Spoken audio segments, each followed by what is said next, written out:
couple of years ago, I decided to test all of the different winter squashes and pumpkins to see which one would make the best pumpkin pie. I tested 9 different varieties. And you know what? The best pumpkin for pumpkin pie is butternut squash. I encourage you very strongly to make your own pie dough because it's just better.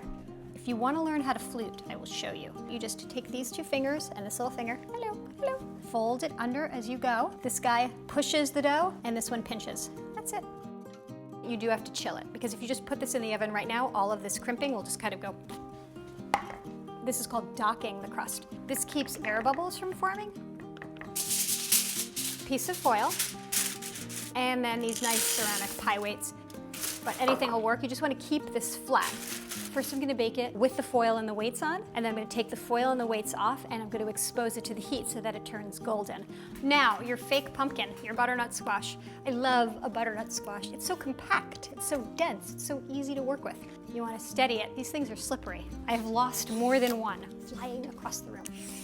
Do you know the trick of how to cut a pumpkin or a winter squash if it's so thick that you can't get your knife through it? This is cool. You take the whole squash, you put it in the microwave, throw it in there, peel and all in the microwave, and then it'll start to cook and start to soften, and so you'll be able to get your knife into it. Good one. I'm just gonna spread these out on a tray. You wanna give them a little bit of room in between just so that the edges can get brown. And I'm just gonna use a little bit of olive oil, but melted butter works really well. If you wanted to, you could also toss this with some sugar. And now I'm just gonna bake this until everything is a little bit browned, and the squash need to be very tender because I'm gonna puree it.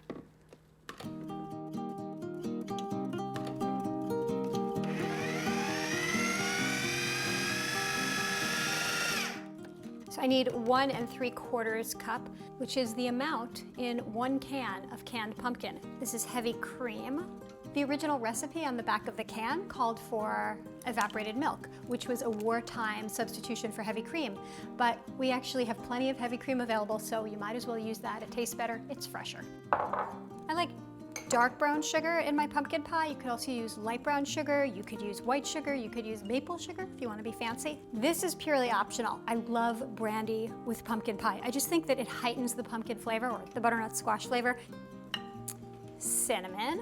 Ginger is essential in pumpkin pie, I think. Clove sharpens all the other spices. And then nutmeg.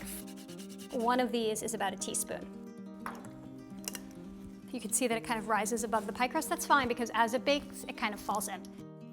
And then you bake it until it just holds together. When you wiggle it, you should be able to see a little wiggle, but not too much. Then you know it's done. The only sad thing about a pumpkin or butternut squash pie is that you usually make it for Thanksgiving, and then you bake it in the morning, and then it's hours before you get to cut into it and eat it. And honestly, waiting is the hardest thing.